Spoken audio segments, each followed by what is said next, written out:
moving forward in today's society, you constantly have to look at the issue of trust, building trust within your community so you have other persons who can also help you in unpacking some of what is before you, because it's going to be challenging for any individual to by themselves recognize when they face a threat of manipulation, because those things are very deliberate and it is intended to make it difficult for you to know.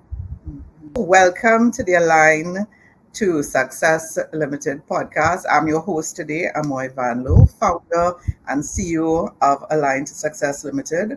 This October on the Align to Success podcast, we're diving into the rise of artificial intelligence, really exploring what it means for individuals, leaders, and society as a whole.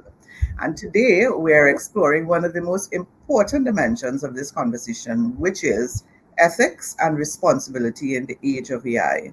And to help us unpack these questions, I am joined by none other than Kamla Rampersad de Silva, an attorney at law, transformation manager, change management consultant, lecturer, and former journalist. Kamla made history as the first transformation manager in the public service at the Ministry of Legal Affairs, Registrar General's Department. She also serves as a board member of the Project Management Institute Southern Caribbean chapter and is a trained and certified in change management methodologies, including ProScience ATCA. In today's episode, we will ask questions like who should decide what's right or wrong when it comes to AI? What boundaries should we set as AI becomes mainstream? And much more. So this is really a conversation about values, trust, and the future that we want to build together.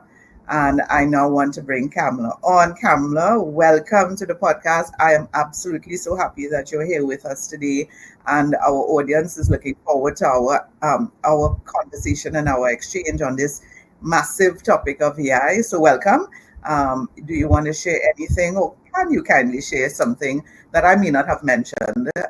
And I Well, noticed that's okay. I think you did a great enough job, Amoy. I want to say thank you so much for inviting me to be part of your podcast. I think this particular topic is extremely exciting, and it's wonderful to have an opportunity to be able to share some of my views, because I know there are lots of concerns people have around artificial intelligence. So this is going to be a great opportunity for them to hear and process some of these things. great, thanks. Yeah, and I think that's it. There is so much happening around the AI space, and there is so much that we need to clarify and clear up as we move on. So what I will do is I'll dive straight into the questions because Kamla is about business, and I like that.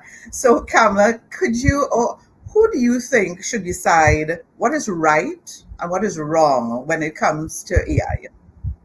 I love that question, Amoy, because it requires us to think very deeply. Let us reflect on who decided what is wrong and what was right 100 years ago, 150 years ago.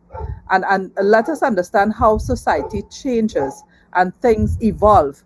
And therefore, we need to constantly be assessing and, as a community, be talking about what is acceptable, set the standards that we want for society, but allow for those standards to be constantly reviewed, because we learn new things as human beings, and it's important for us to always evaluate and determine whether the value system we currently hold is right in the circumstances. So I'm sorry, there isn't a very clear answer that says it's the board of directors, or it's the government, or the Mhm. regulators, all of whom may have very good ideas, brilliant suggestions, great policies they can develop, but ultimately, who decides what is right and what is wrong? I think that has to be a collective decision that is a continuous dialogue that helps us to unpack as we learn and grow. hmm I like that, Kamla, because it's that the first thing you know that resonated with me is setting the standards and evolving and growing and developing as we go along, because that's what we did with almost any change that may have happened, any major change, the major change of a calculator being part of an exam. You had to set a particular standard, and then you had to have some particular criteria around that. The advent of computers, you had to set some standards in terms of how output, is produced. So at every major change, you have to set some standards, and you have to assess, then you have to determine what needs to be improved or what do we change. So that's one of the things I think it's, from what I'm hearing, AI is here. In my opinion, is here, and therefore we must set some standards around it, and then assess and reset, assess and reset. I think that's what you're saying to Yes. us. Yeah, Kamla? Yes. So then I'm looking at another one of the questions that has been burning on my plate for a while, which is, how would you recommend people deal with bias and manipulation concerns in AI systems? Mhm. Well, first we have to accept, as you said, that AI is here, and I believe it's here to stay. And so we do have to develop some method of our own to be able to recognize bias and manipulation. The reality is, as human beings, and I say this all the time when I talk to people about governance, you always will come across bad actors. And so we have to be prepared to know that sometimes people deliberately publish false information. There are a lot of deep fakes that are intended to create chaos, so a few people may benefit. So there would always be these challenges with us. How to navigate it, therefore, to determine when you can recognize something is real and valuable, is also one of those areas for which there's no single answer, because the technology is constantly evolving and bad actors will always find ways that they would be able to defeat barriers that are put in place. For me, what I think, to a great extent, we have to continue to apply common sense, be very aware of what is happening around us, know the people in your community and network, know the people who you don't know. So you'll recognize if there's a particular video of someone purported to be a famous person, but you don't know this person. So are you sure the video truly represents that individual? And something you said at the start of this podcast, which is moving forward in today's society, you constantly have to look at the issue of trust, building trust within your community, so you have other persons who can also help you in unpacking some of what is before you, because it's going to be challenging for any individual to by themselves recognize when they face a threat of manipulation, because those things are very deliberate and it is intended to make it difficult for you to know. Thanks so much for that, Kamla. So that awareness is not just about knowing about AI, but the awareness of the people in your space, and so that you can sort of dissect or determine in some form or fashion what is true and what is not true. I think it's also about questioning, is that real, as opposed to just accepting it to be true. So questioning and having that awareness is very critical before we make a conclusion. When we see something come across our social media feed, question it. Don't just simply accept it from the onset. So those are some of the things that we would want our audience to take away. Just don't accept, question before we do, and build that awareness in the community. And if So I may give a practical example, Amoy, yes, this yes, because this came across my mind as well. I remember seeing a video with Dr. Ronald Ramkesoon. And when I listened to the video, I was appalled. My first thought was, but why would Dr. Ramkesoon encourage people to invest in something that, for me, yes, clearly appeared to be a sort of Ponzi scheme? yes, So, because I know Dr. Ramkesoon, and because the video was so real, my initial reaction was to believe it. yes, And it took me a few seconds well to say, but this can't be the real. And then after that impacted, now a few minutes to unpack in my head and say, but this has to be a deep fake. Mm-hmm. And even then, I had to contact him Yes. to be To assured. validate, to validate whether or not it was. Yes. That's right. Although knowing him meant that I was able to say there's no way he would have Yes. done a video of this nature. But Yeah. because a lot of this manipulation is meant to be so real, Yeah. it will be challenging for you to be able to determine just by looking at it. So yes, we have to know our community. We have to build trust with each other so that you can call someone else to verify and help with that validation. Yeah, I like that example. You know what, but you know what it leads me to, though, Kamla? It leads me to, suppose we don't know the person. What do we do then? Because we don't know the person. I mean, I know Dr. Rampersad and I respect his work, and therefore I too would question if I saw something the way you just described it. But when we don't know the person, what do we do then? What are your thoughts on that? Well, to begin with, a lot of these manipulation, to me at this point, seem to be to harm people's reputation. So the first thing you do is not believe everything you see, and not be quick to judge other people. And also, of course, be very careful if you're going to act on that.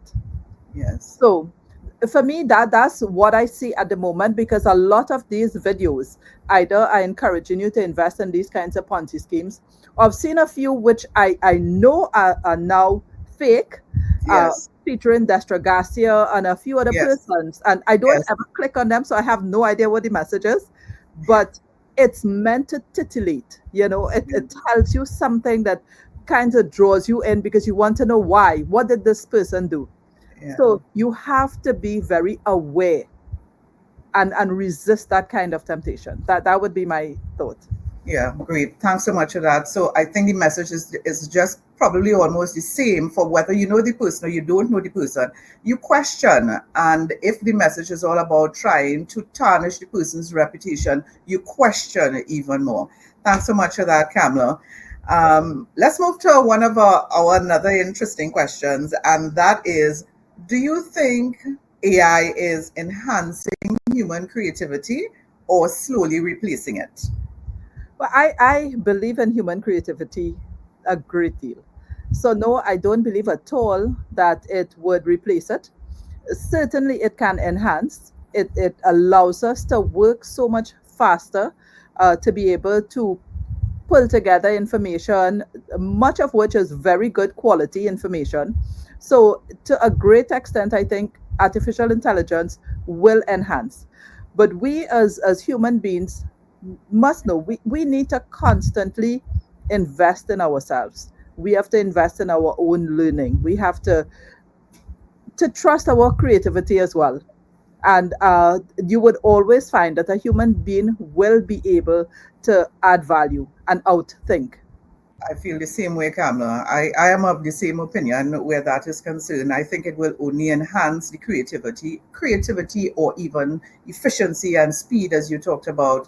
And then what it allows you to do is just give you more time and space to do something else that you have been dreaming about doing, that you need to get done. So, in my space or in my mind, AI is going to help with the creativity and also with the efficiency in one's life. So, thanks so much for that, Kamla. But in your opinion, will AI make us more connected as a society or more divided? Well, that question is one that I still think is up for debate, because honestly, it was something I thought about when we first replaced TTT as the one television station in Trinidad and Tobago. At that time, everyone would be looking at the same programs, and you Yes, go to work and there is a buzz. yeah, Everybody's talking about what they saw, what they thought of it. The analysis was national dialogue. And yes, so I had a lot of concern when cable came into the picture, and then everybody was looking at something different, and you didn't have that same level of connectedness. The reality is you can't set the clock backwards. We will be moving, and therefore AI now allows so much more for what people can do, what they can see, what they can enjoy. Many people would be having very unique experiences.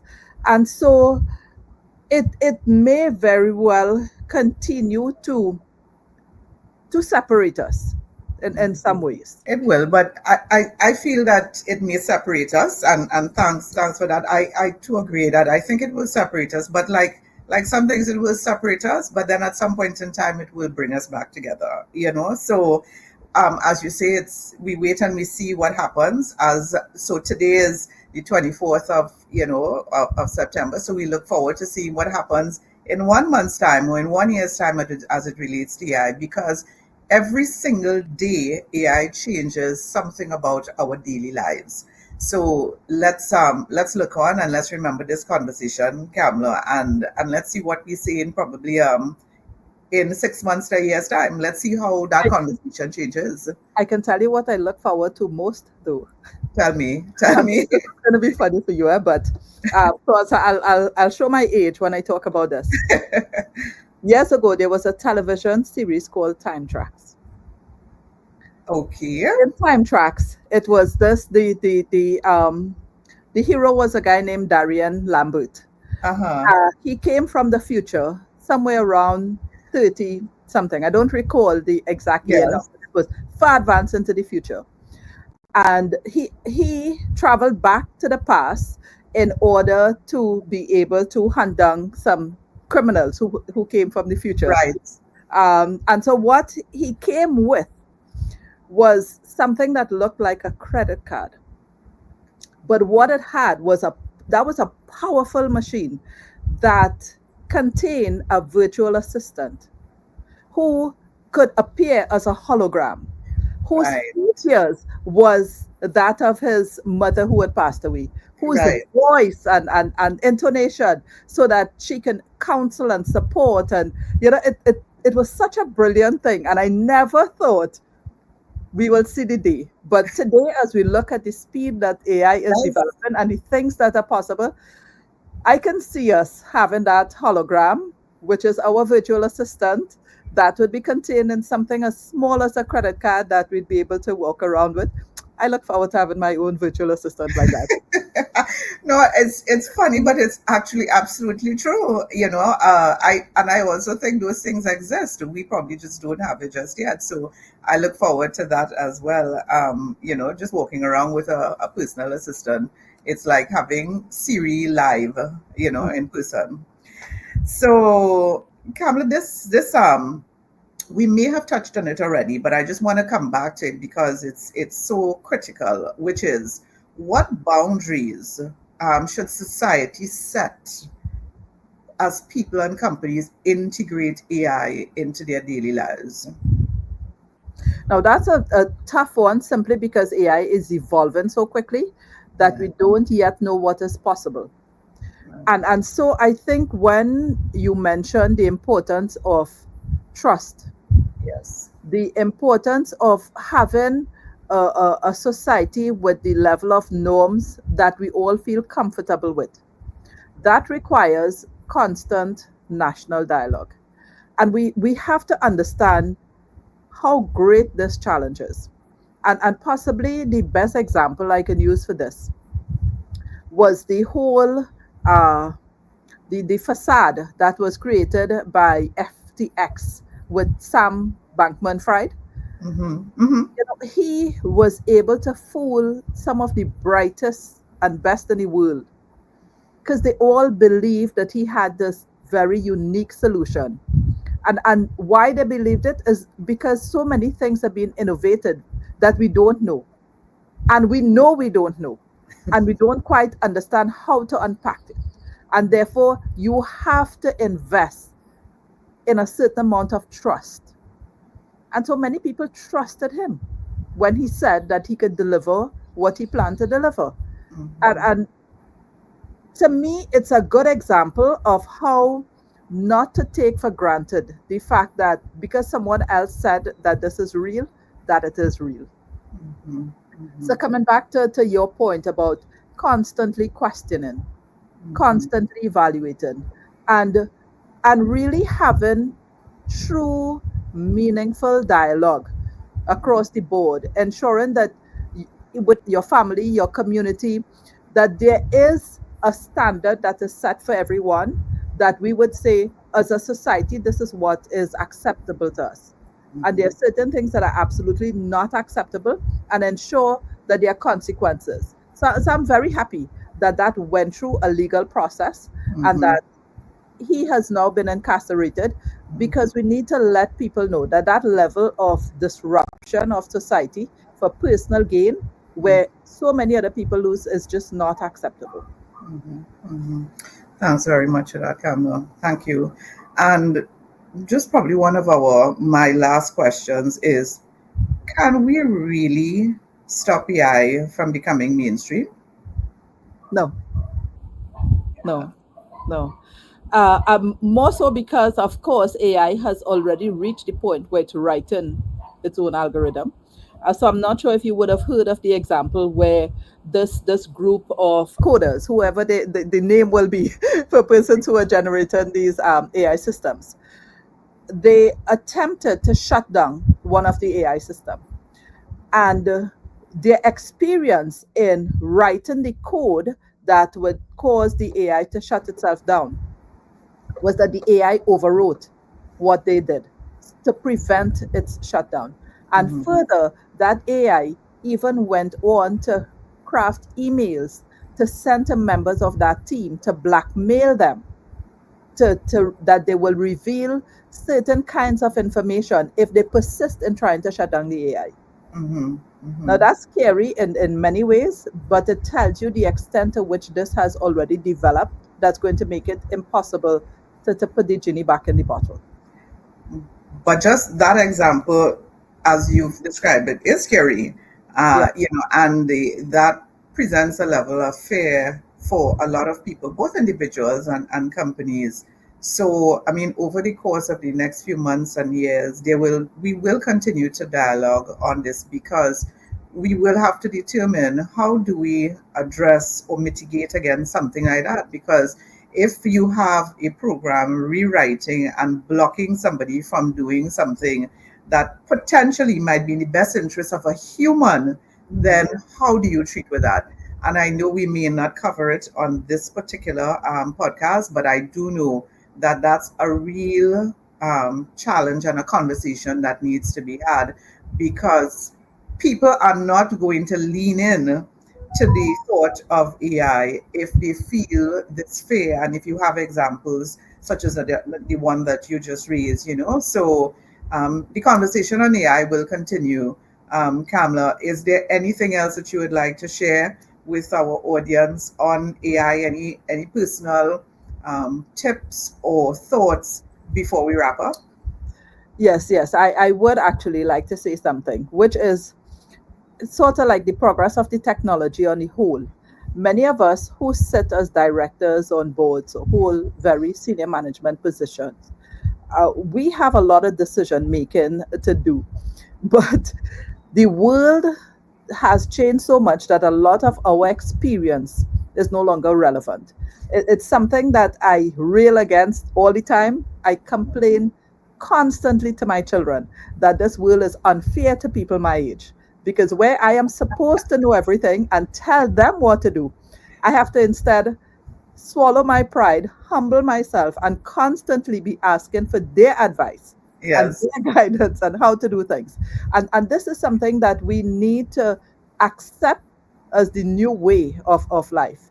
And we have to learn how to navigate that in a way that allows us to continue to be the guiding force that emphasizes what is the value system that we want from young people, because they still need to look to us for what is acceptable behavior and what isn't. But we also need to learn how to engage them, to allow them to contribute by helping us to understand a lot of the tools that exist now that can help us to be even more productive, and be a better society as we move forward. So these kinds of challenges are what has faced humanity, from ever since. We need to constantly be open-minded, uh, open to having our assumptions tested, and be open to being able to allow young people to really groom the level of experience, ensure we set a standard for them that they don't allow themselves to be caught up in the current social media scrolling that is wasting their time and wasting their energies and sapping what can be a great future. So we have to find ways that allows us to work together, these very young people, along with our C-suite executives, to make the most of what today's future offers us. Great, powerful, Kamla. Thanks so much for that. What I'm hearing is an open mindset from the C-suite and for those at leadership levels, but also from on the other end, the younger persons like myself, to be more collaborative, to be more, to have a very collaborative perspective. And I think when you said collaboration, you know what I immediately thought of when we talked about that connected or society coming closer. We are coming closer because we do have to have more collaboration with those persons who are in the space of tech and AI, and then in the space of governance, and those coming together to ensure that whatever AI, whatever I guess the AI path is taken, that we have governance around it and we have some sort of structure around it so that it's not a runaway train in a sense, and also so that people are less fearful of AI and more embracing of it because there are significant benefits that are had to it. Yeah. Yes, you're quite right. We can't run from our responsibilities as much as there is so much that is unknown and changing. But yes, we do have a responsibility to ensure that we understand what is happening and to put policies and systems that helps us to at least navigate in some respects as it unfolds. Perfect. So, Perfect. Amoy, let me thank you very much for inviting me to be part of your podcast. Let me wish you the best of luck with your series. I think it's a wonderful thing that we have this coming out of the region as well. Yeah. And thank you so much for having me. Thank you so very much, Kamla. Always a willing supporter, participant. I mean, your schedule is always so busy, but I'm always amazed at how you find the time, and I treasure that. So I want to say thanks, Kamla, for sharing your perspectives with us today. You've reminded us that AI is not just a technical conversation, it's an ethical one, and the choices we make now will really shape how this technology impacts us, our society, for generations to come. So, to our listeners, I hope this conversation inspires you, that you think critically about where you stand on the role of AI, what boundaries, what safeguards, and what opportunities we should be advocating for in the workplace and in communities. So, this episode is part of October AI series on the Align to Success podcast, where we explore how AI is reshaping individuals, organizations, and the world around us. I'm your host, Amoy Van Lowe. Thank you for tuning in, and I'll see you next time.